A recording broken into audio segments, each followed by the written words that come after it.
Kak. Gimana kabarnya hari ini? Alhamdulillah sehat-sehat aja Bu. Alhamdulillah. Bu Epi, di sini saya boleh minta diskusi sebentar untuk kegiatan tak observasi saya dari tugas CGP saya. Itu kira-kira ada waktunya nggak? Ya, saya siap. Nah, Bu Epi, sebelum kita melakukan observasi, kita ngobrol-ngobrol sebentar ya Bu Epi, sebagai pemanasan aja gitu supaya kita nggak terlalu tegang kayak gitu. Nah, kira-kira nih Bu Epi, nanti materi yang akan Bu Epi sampaikan itu tentang apa ya? Untuk materi pembelajaran hari ini, saya akan membahas mengenai pembelajaran matematika tentang KPK dan EPB, dan kebetulan kemarin sudah faktorisasi prima dan faktor primanya. Jadi sekali ini untuk KPK dan EPB-nya. Tapi sedikit mengulang untuk pembelajaran yang kemarin. Oh gitu. Akhirnya kita mengulas kembali biar anak-anak tidak lupa apa yang kita udah sampaikan ya. Seperti itu. Nah, berarti Bu Epi di sini mengajar kelas 4 ya? Iya, 4A. Karena di sini ada 2 kelas ya, 4A dan 4B. Dan kebetulan saya pegang yang 4A. Oh iya, subhanallah ya. Nah, Bu Epi, sekarang saya mau tanya nih, dari kelas yang Bu Epi tadi sudah ajar gitu ya di kelas 4 ini, adakah anak-anak yang memang dari segi berhitung ya, karena kan tadi Bu Epi bilang Bu Epi akan menyampaikan semua materi matematika tentang KPK ya. Ada tidak kendala dari Bu Epi dalam pemberian materi terhadap anak-anak tentang matematika? Kalau kendala itu mungkin 80-20 ya Bu ya. 80% alhamdulillah anak-anak sudah paham ya. 20% itu mungkin kita harus mengulang dengan pengulangan kembali, karena setiap anak kan mempunyai daya pikir yang berbeda ya, berbeda-beda. Jadi untuk pembelajaran KPK dan EPB ini lancar, karena mungkin di kelas 3 pun pernah diulas ya Bu ya. Untuk perkalian anak-anak pun anak-anak sudah paham tentang perkaliannya, jadi kita tinggal melanjutkan saja. Itu ya Bu Epi ya. Mudah-mudahan tidak ada kendala ya Bu Epi ke depannya. Nah, sekarang Bu Epi, pertanyaan yang berikutnya nih ya. Sebelum kita melakukan observasi, kita kan akan mengetahui kompetensi apa yang akan Bu Epi kembangkan dari materi yang Bu Epi akan sampaikan ke anak-anak. Nah, kira-kira kompetensi yang Bu Epi kembangkan untuk diri Bu Epi sendiri dalam proses pembelajaran ini kira-kira apa sih? Potensi yang saya kembangkan itu di mana anak itu memahami pembelajaran yang khususnya matematika ya dalam perkalian, yaitu dengan pembelajaran yang sekarang saya bahas yaitu KPK dan EPB. Jadi anak itu bisa menggunakan pohon faktor ataupun dengan kelipatan. Nah, Bu Epi, dari kesempatan ini kira-kira Ibu ini tidak memberikan pembelajaran yang kreatif dan inovatif, artinya biar anak-anak tuh lebih tertantang gitu, anak-anak tidak merasa jenuh. Kan bahwasanya belajar matematika itu udah image-nya sesuatu yang menyeramkan. Nah, tetapi dengan hal tersebut kita harus ubah mindset-nya. Matematika itu menyenangkan loh. Nah, kira-kira ada nggak sesuatu inovatif yang Bu Evi akan terapkan ke anak-anak dalam pembelajaran matematika ini? Dalam pembelajaran KPK mungkin ya, seperti yang Ibu tadi bilang ya, bahwa mindsetnya anak itu kalau udah pelajaran matematika wah kayaknya seram gitu ya. Padahal ya kalau anak itu sudah mengerti, sudah paham, itu akan lebih menarik. Anak itu lebih tertantang dengan ya saya itu harus bisa.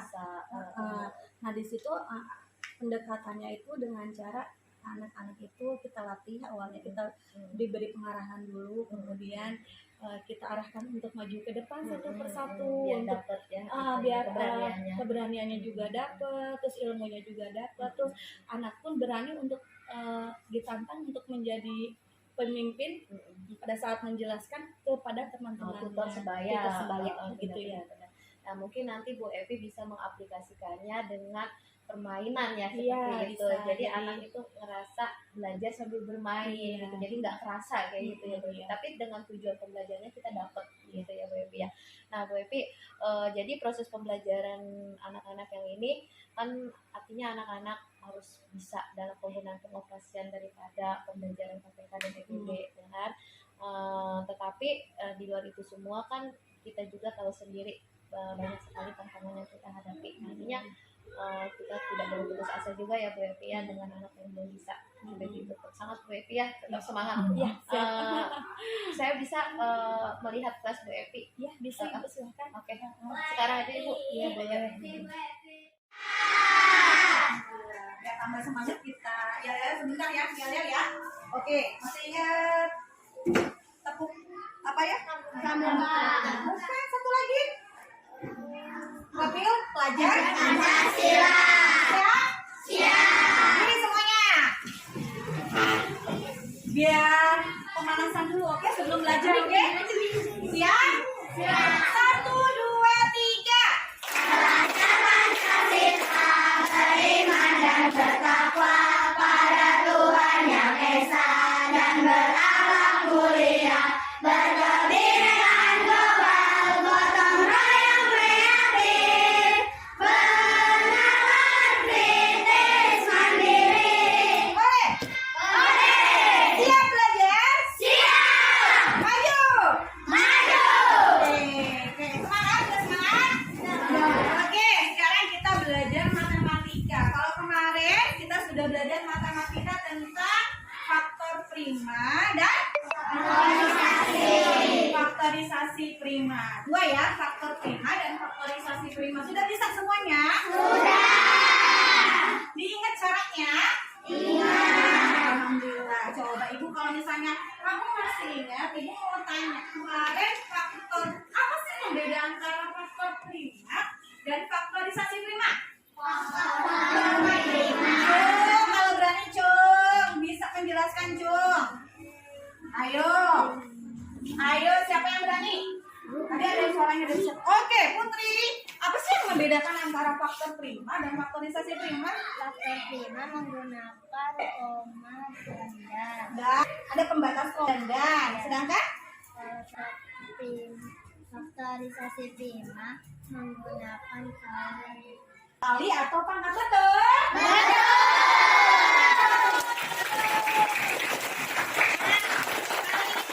Nah, kali ini kalian bisa lihat kita akan belajar tentang faktor dan kelipatan. Tentang faktor dan kelipatan. Ini akan menjelaskan tentang kelipatan persekutuan kecil atau yang disingkat dengan KPK. KPK ini kelipatan persekutuan kecil ini kita akan belajar tentang KPK ini. Di sini ada soal, contoh soal. Ini tentukan KPK dari 5, 6, dan 7. Kita akan mencari KPK dari angka 56 dan 72. Menggunakan pohon faktor atau tidak? Iya, menggunakan pohon faktor. Yuk kita jawab. Caranya ya.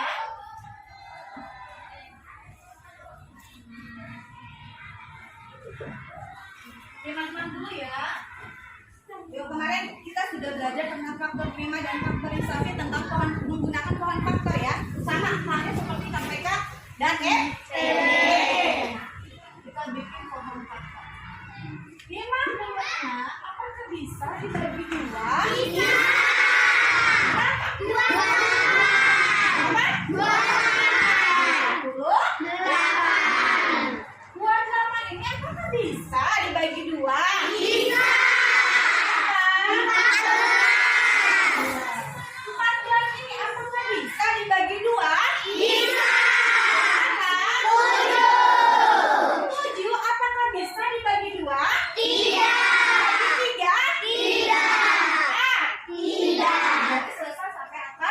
7. Sekarang kita bikin buat pohon faktor lagi dari angka 72. 72 apakah dibagi 2? Bisa. Apa ya? Tidak. Berapa? Tidak. 36 tambah 36 72. Nah, apakah bisa dibagi 2? Bisa. Apakah 18 bisa dibagi 2? Bisa. 9 bisa dibagi 2? Tidak. Dibagi berapa? 3. Dibagi 3 hasilnya? 3.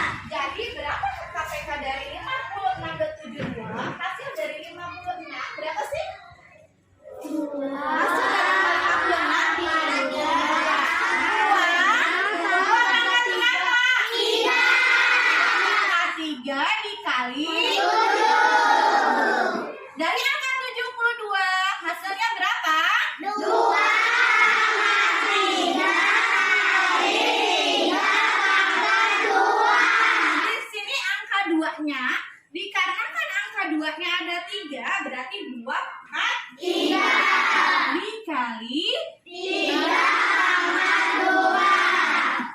Berapa KPK-nya? KPK ingat, di sini KPK kelipatan persekutuan kecil, tapi kita ambil angka yang besar. Ya, angka yang besar. Sekarang 2 pangkat 3 kita ambil 1 atau diambilnya 2? 1. Kita ambil 1 yaitu 2 pangkat 3. Terus kali 3/2. Iya. Kali 7. 7 yuk kita hitung sama-sama ya. Nah, 2 pangkat 3 berarti 2 kali 3. 2 kali 2 kali 2 kali 3 kali 3 kali 7. Hitung sama-sama. 2 kali 2 4 kali 2 8 kali 3 berapa? 24. 24 kali 3.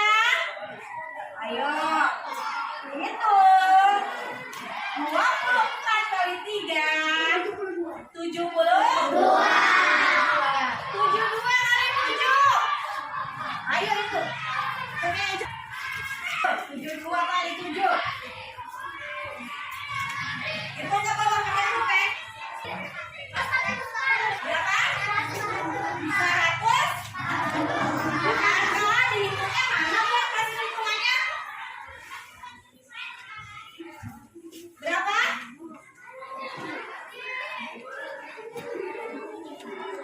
144.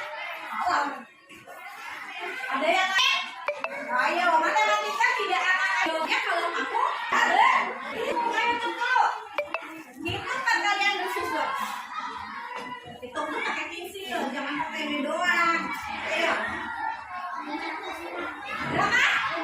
Siapa namanya? Nadia, jawabannya adalah 500.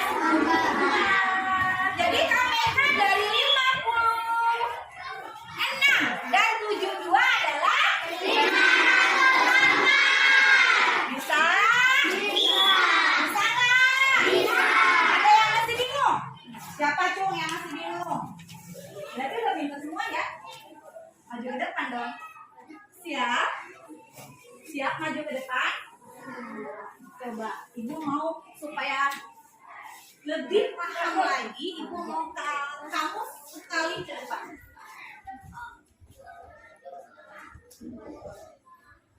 Ibu mau kasih contohkan.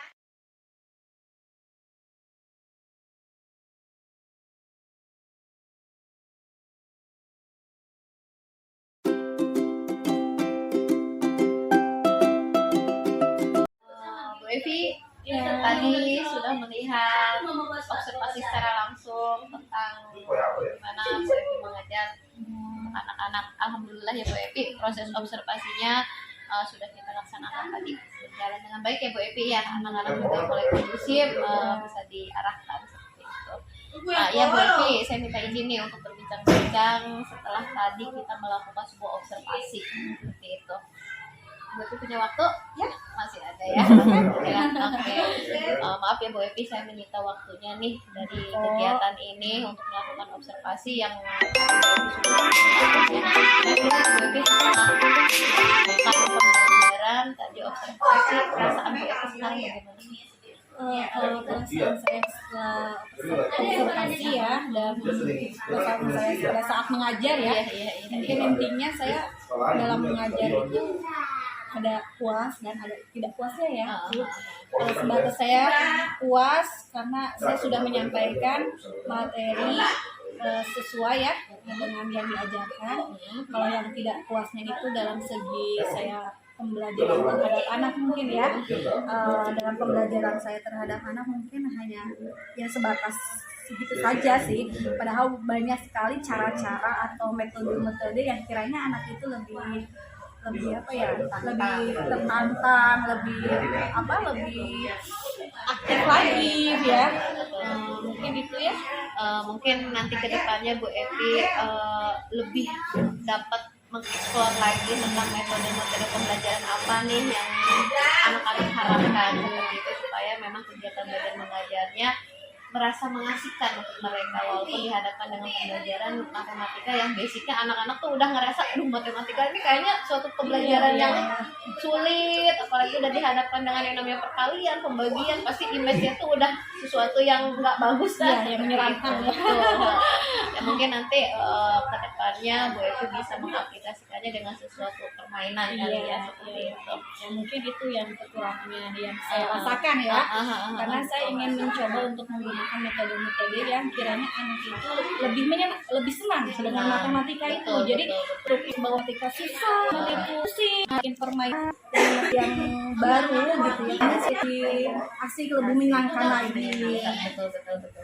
Nah, Bu Evi, kira-kira dari proses pembelajaran tadi ya, kira-kira nih apakah sudah sesuai dengan rencana Bu Evi sebelumnya? Kalau sesuai rencana, alhamdulillah sesuai rencana ya, sesuai yang diinginkan. Tapi mungkin penambahan saja ya dengan tadi ya yang saya ucapkan bahwa banyak sekali metode yang harus saya pikirkan agar anak itu lebih aktif dalam materi matematika dan anak lebih menyenangkan belajar matematika. Kalau dilihat, saya kira gue sih. 80 kan, 20%-nya mungkin kita harus belajar untuk metode yang lebih yang sambil belajar sambil bermain lah gitu. Betul.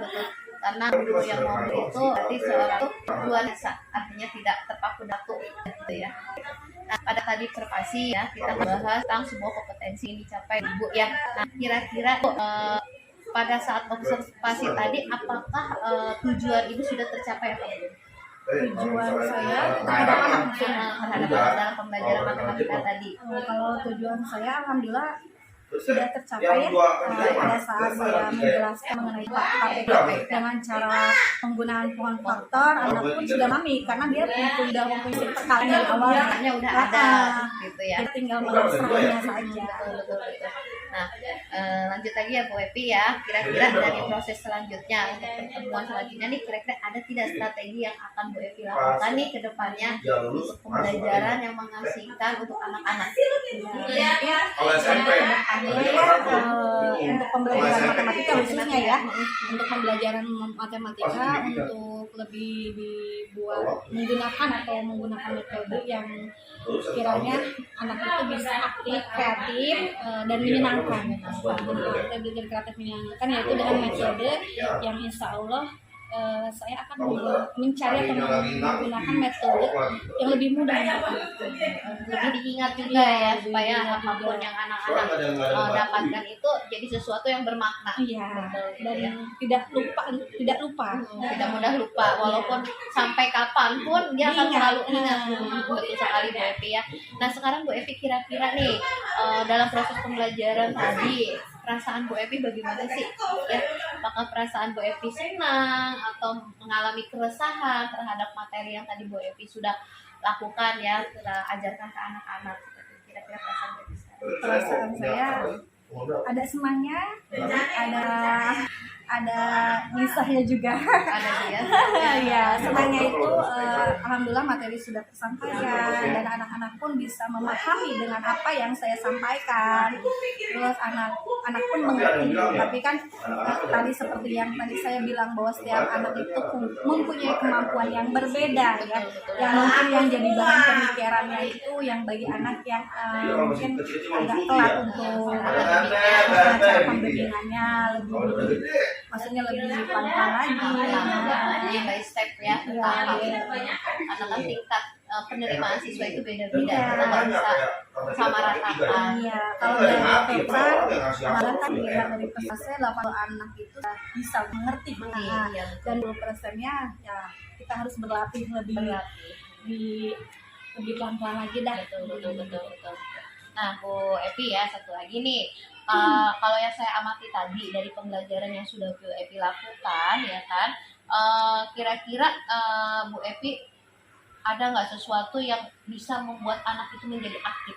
Artinya anak itu tidak harus belajar tuh berdiam aja kan, Berarti harus ada rangsangan dari kita. Kira-kira adakah hal seperti itu? Mungkin untuk kedepannya ya, untuk kedepannya saya mungkin penggunaan tutor sebaya. Jadi si anak misalnya yang lebih cepat pahamnya itu jangan pertama yang sulit untuk didampingi oleh seorang guru. Ya tidak begitu aja ya. Sambil didampingi. Betul, ibaratnya ada teman sebaya tersebut misalnya mungkin tingkat kenyamanan anak kan berbeda, mungkin dengan kita kurang, tapi mungkin dengan temannya bisa menerima dengan Karena biasanya kan teman sesama teman itu berinteraksi, berbicaranya lebih lugas gitu ya, lebih santai. lebih santai. Nah kalau sama guru mungkin ada sedikit Canggung. iya canggung gitu. Rasa ketakutan pasti ada Iya ya, pasti ya. Kalau kita udah dan anak itu ya pasti asal. Nah mungkin dengan adanya teman tutor sebaya ya, jadi si anak itu lebih santai lagi ya. Iya. Dan itu pun harus didampingi oleh guru. Berarti Ya. terima kasih ya atas Iya, waktunya. Bu. Semoga kita bisa menjadi seorang yang bisa menjadi